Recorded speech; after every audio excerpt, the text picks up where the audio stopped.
everybody. Today I'm going to be talking about the book review like I posted on my Instagram. It's called I'll Be There by Holly Goldberg Sloan, and it took me about, I think I want to say 4 days to read, because I really tried to force myself to only read 100 pages every day, because I didn't want to fly through it. I really wanted to enjoy the book and get other things done in my house, of course, because if I'm not controlled, I'll keep reading. I'll lose sleep over a book. It is 392 pages. Like I said, it took me 4 days to read. I thoroughly enjoyed it. I didn't expect for me to like this book so much. I wasn't really expecting much out of this book in general. My friend was moving and she told me that she had these books that she wanted to get rid of, and she gave me first pick at them because she knows that, as you can see, like all the books in the background which have to be reorganized, and this isn't even all of them. I had to pack a lot of books upstairs because there's no space for them. So there's a lot that I plan to read and like review, and I can go over old books and stuff. But she had offered me these books, and looking at all the titles she had, I looked them all up, saw what their summaries were, and thought to myself, would this be something that I would enjoy? And I thought, this is something that I could enjoy. It's definitely possible. I don't want to say it's not something I would normally read. I definitely have read books like this in the past. It's just lately I've been more focused on manga. I've been more focused on horror. So like the romance, the emotional books, they've kind of taken like a backseat to everything else. So it was refreshing to read this, but I wasn't sure how I would handle it, how I would react to the book as a whole. I don't know why. Sometimes when I look at a book I don't know or I've never heard of, I will look at the back of it, I'll read the summary, and I'm like, this is what's going to happen. And I'm usually wrong, but it's fun to see like what it is in my head based on what the words are given to me, and like the weird things that I can come up with happening, and then like what actually happens. So before reading this book, I was like, I don't know why, I thought that, you know, the main character and his brother that they talked about on the back of the book would meet up with that girl. They'd move in with her family for safety, and then like this big car accident would ensue and all of them would die except the brothers. I don't know why my head went there, but it went there because it just made me think that this book was just going to be tragic in every way possible. And you know, I was kind of right in the whole there will be a lot of tragedy, but I wasn't right in the whole huge car accident killing off 90% of the characters in the book. I'm gonna try not to spoil the book too much. I do want to give enough information that if you guys find interest in it, you want to read it yourself and kind of get more detail out of it. If I do spoil too much, this is a spoiler warning, just in case I do slip up and give away too much information. But essentially, this kid, his name is Sam. His whole life has been uprooted by his father, and he has been moving across the country, out of the country, wherever they can go to evade police. He's been with his little brother as well. I think that's the only thing that's really kept him going, because if it was just him and his father, I don't know if like him as a character would have survived it or if he would have given up and ran away sooner. But he is forced to handle this harsh world that he's been thrust into, and he is taking care of his little brother that he has this huge love for him. Like there's just this unbreaking bond between the two of them, which I absolutely think it's a wholesome relationship between those two. Essentially, in the book, they're outsiders to the world that they live in. Nobody knows they exist, really. They try to remain as invisible as possible, and usually the only person that really draws attention to themselves is the father by doing illegal things, and then, you know, by that time they've disappeared again, so they just evade the law. The book starts out with a different family though, and it starts out with the Bell family. So I don't want to say they are that picture perfect, like what you would expect a family to be, but in a way they do have that kind of depiction. They're a whole unit. They care about each other. They don't really show a lot of conflict. There is a little bit of conflict between them in the book, but they're a whole family, something that Sam and his brother don't know, they don't understand. The boys take solace in this family. Sam had met the girl, and it kind of became, I don't want to say an obsession between the two. It's like they were intertwined.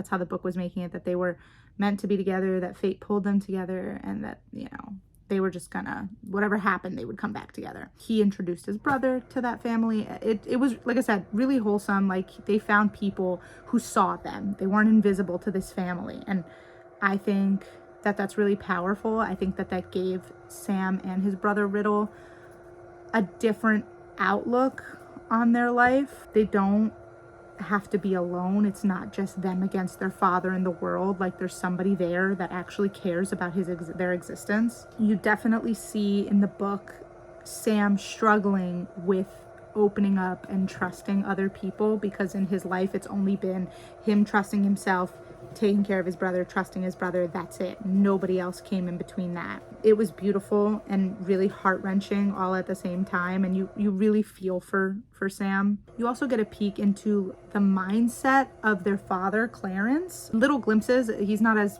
relevant in the story, like through his perspective anyway. You get to see how he feels, what he's thinking, what is justifying him acting this way. And I have to say, it is disturbing, very disturbing. I don't like him as a character, which is what's supposed to happen. He is supposed to be the antagonist, but it's just such a disturbing mindset. Yes, he has mental health issues, but like, I feel like there's just so much beyond that. Like, he cares about nobody at all. Clarence, the boy's father, will eventually realize that his sons have found other people to connect with and who care about them, and he does take this as a threat. He does take this as a reason to just flee again, and he doesn't care. He will do whatever it takes. He will threaten the kids to come. It's just the kind of person he is. I have to say that it is interesting seeing all the different perspectives of each character and like what all of them are thinking, because it pulls in not just the one side of the story. It pulls in Emily's side, it pulls in Sam's side, Riddle's side, Clarence, Bobby, the parents, everybody. Like, it just intertwines, and I think it gives this broader picture of how everybody is seeing the events and how everybody is handling what is happening to their lives. These two boys came in and changed this whole family's life for the better, but of course with it came the negativity of their father that did change some part of their life in a bad way. But overall, like, their hearts grew for these two boys. Like, I really love that. It like I said, it speaks to me on such a deep level. I think it's really heartwarming. I gotta say, out of all of the characters, Sam would probably be my favorite. It was a toss-up between him and his brother Riddle, because Riddle's really unique. In the beginning is just portrayed as this kid who has mental issues, who has health issues, who really wouldn't survive without his dad or his brother, who doesn't speak, who doesn't really know anything. Like, they really made him out to be not important at all, or that's how they were trying to make you think of it. The author does show how Riddle thinks, how he feels, how his mind does work in the situations he's placed in. And I do think that's also unique, seeing it from somebody who maybe doesn't understand every little thing, but understands so much that he just maybe takes it in a little differently. And I love that. I love how his brain is like thinking through everything and just like compartmentalizing everything. Definitely Riddle is calmer when it comes to dealing with things when his brother is around. You can see that there is more stress in him when Sam is not around, which makes sense. They've been attached at the hip their entire lives. Just because their father depicts him as something that wouldn't survive without him and really doesn't know anything. Like, he knows everything. He's understanding. It's just he isn't given the chance to be seen as relevant to this character. And I think that that's what makes Riddle so powerful in the end, because nobody really expected much for him. And then this happens. And had he gotten the medical attention he needed, had he gone to school like he should have been and had that social interaction, there may not have been anything wrong with him, if much at all. Like, he would have been able to have a normal life without people depicting him this way. I think that, I know in the father's eyes, he just sees Riddle as somebody with a mental disability, health issues, can't breathe, doesn't speak. He just sees him as a burden. But Riddle is much more than that. First of all, the mental disability, it doesn't debilitate him. He is functioning. That's how he's been able to keep up with everything. He just doesn't speak. He can't. It hurts him to breathe. That's part of his issue. His breathing is so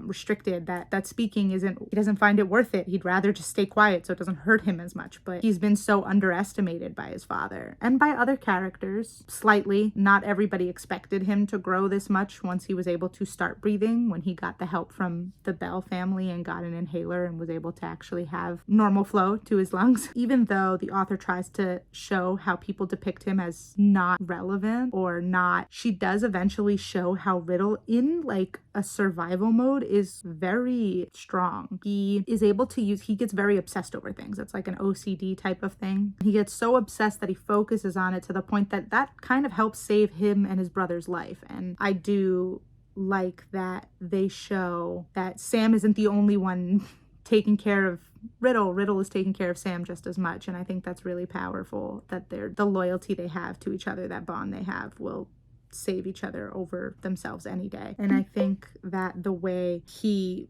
thrives when it comes to taking care of Sam shows a lot about who he is as a person. He's not just some person with a disability. He isn't just somebody who's struggling. He is way more than that. His father doesn't see who he really is. He doesn't care. He was ripped from his home. He never saw school, from what I'm understanding. Only Sam had seen school, and then he was ripped out of it at a really young age. He lacks social skills that he starts to develop towards the end of the book too. And he is suffering from his asthma with no relief. So of course he's gonna seem like there's not much to him because of the effects that this all had on him. But like, peel back those layers, peel back those issues, and you see this person that's so incredible, so pure, and just overall a good person. It's incredible. And that's why he was close to being my favorite. He is my second favorite. The reason I chose Sam as my favorite is because he held the weight of the world on his shoulders, and he didn't complain. He didn't say a thing. He kept to himself. He took care of his brother, and he helped the two of them survive. And I think that is incredible.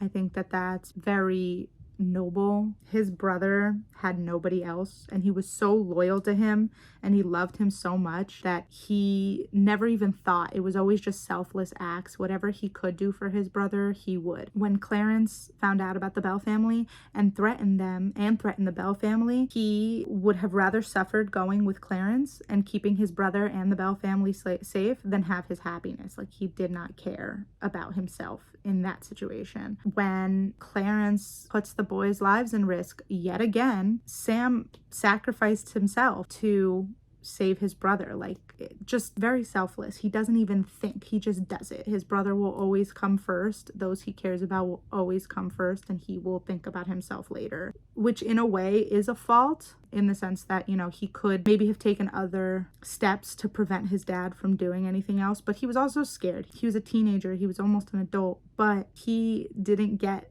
the life that he should have got to grow up. He was still young. He was still a child. He was still afraid.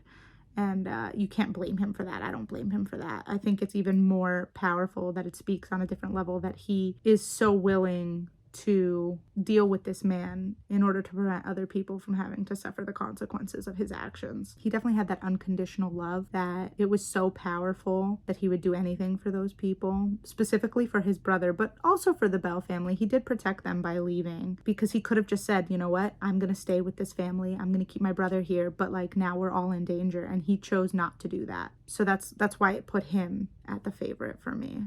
But my gosh, Riddle was definitely like so close to it. They're basically tied. I mean, as a duo, they're my favorite as well. My least favorite character, you would think, would be Clarence, their father, but no. He's a horrible person, and he gets what he deserves in the end. I'm a little morbid. I think maybe he should have gotten a little bit more, but that's besides the point. He doesn't care about anybody but himself. He doesn't even think. He just acts, and it's always so devastating. Like, he leaves wreckage wherever he goes. I honestly thought he would have a worse ending than he did, but it wasn't as bad. It was still bad. I'm not gonna lie. It was pretty bad, and I don't feel bad for him at all, but I just don't understand how he can still think that he can get away with whatever he wants, and he can act the way he does and nothing will happen. Like, he doesn't learn from his mistakes, even in the condition he's left at the end of the book. I am glad he's getting some form of punishment for everything he's done to Sam, to Riddle, to the Bell family, to every victim, every person he's ever come across. Like, he is victimized to some degree. So I am glad he's getting punishment for that. But he is not my least favorite. My least favorite is Bobby Ellis. He is, I despise him. Like, I just can't stand this type of person. He is also a character who just doesn't learn from his mistakes, and he thinks he can do whatever he wants, and that it's just aggravating. But like, Clarence from the very beginning is shown as this bad person. Like, you're expecting him to do bad things. Bobby tries to depict himself as this good guy and this guy who cares and just a wholesome guy, and he's not even close. And that's what aggravates me more. That's why he's the least favorite. He is entitled, he's spoiled, he does what he wants. He doesn't receive any consequences for his actions. He believes that because his parents are wealthy and they're well known throughout the community, that he can just do what he wants. He wants Emily just because Emily doesn't want him. Like, it becomes an obsession. Like, he even says it in the book. Like, he stalks her. He stalks Sam and Riddle. He tries to get criminal evidence against Sam's family, which ends up actually being helpful, but he wasn't trying to be helpful. He is just, it's an obsession, an unhealthy obsession. And he's aggressive. He expects people to bow down to him just because of his status. He saw the tragedy that Sam and Riddle leaving did to Emily, and he took that as an opportunity to try to get closer with her and try to guilt her into being with him, which didn't work, but he seemed to think it worked. Like, I'm still aggravated thinking about him. His actions, his entitlement, his aggression, his everything. All of his actions led to his downfall, which was really satisfying, in my opinion. I absolutely loved watching how he turned out in the end of the book. But he still didn't seem to feel any remorse for his actions, which still bothers me. But overall, I genuinely really like this book, and I am so happy that I got to read it. It makes me want to read more books like this. I will give it 4 stars out of 5, only because despite Clarence and Bobby getting what they deserve, I feel like they didn't total justice deserved type of thing. I mean, they got off fairly easy for everything they've done, and they failed to learn from their mistakes, which, in the author's defense, a lot of people in real life also act that way. So it's a pretty realistic depiction to some degree, but I'm petty. So I'm still really aggravated about it. I also feel like right at the end of the book, things were kind of rushed to get like this whole big picture of this is how everything turned out. And I get it, but at the same time, I wish there was just a little bit more, or maybe just taken a little bit slower. But other than that, still a really good book. It gripped my attention. Like, I was totally hooked on this story. And I did find out that there is a sequel, and I do really want to read it. So hopefully soon in the future I can get the book and read it. But yeah, I am enticed by this sequel. I'm hoping there will be more development of every character. I'm hoping we get to see, believe it or not, I'm hoping we get to see more about Clarence and Bobby and see how their lives are different, and maybe if they've learned anything or if more will happen to them because they haven't learned anything. I want to see how their lives kind of turned out, all of them in general. That is all I have for this review. Like I said, overall a really good book. I hope you guys do decide to read it, and if you do, leave in the comments what you think about it. Kind of keep this like a little book club almost. I want to see what you guys think, how you guys thought of the characters, who was your favorite and least favorite character. I am working on a second book as we speak. I'm trying to read 100 books this year. I might read more just because a lot of the books that I do want to read are manga I haven't caught up on, and I can kind of pull through those a little faster. I have a wide range of genres. I mean, it ranges from horror to manga to fantasy to romance. Like, you will see a lot of wide ranges there. I'll definitely cover all of those at some point on my channel. But if there's anything you guys want me to read and talk about, leave a comment, let me know. Definitely looking forward to that. I'm always a sucker for a new book. I'm not gonna lie, I'm also a sucker for rereading like books that I read in high school. So you might see some younger books. I don't care. I will do it. I will enjoy it. I'm a nerd. If you like this video, press like, leave a comment, subscribe if you want to see more, and hit that notification bell to get notified every time I post something. I am excited to see how this goes. Yeah, and even if you don't like it, let me know. I don't mind. I'll take criticism. But I'll see you guys in the next video. Bye!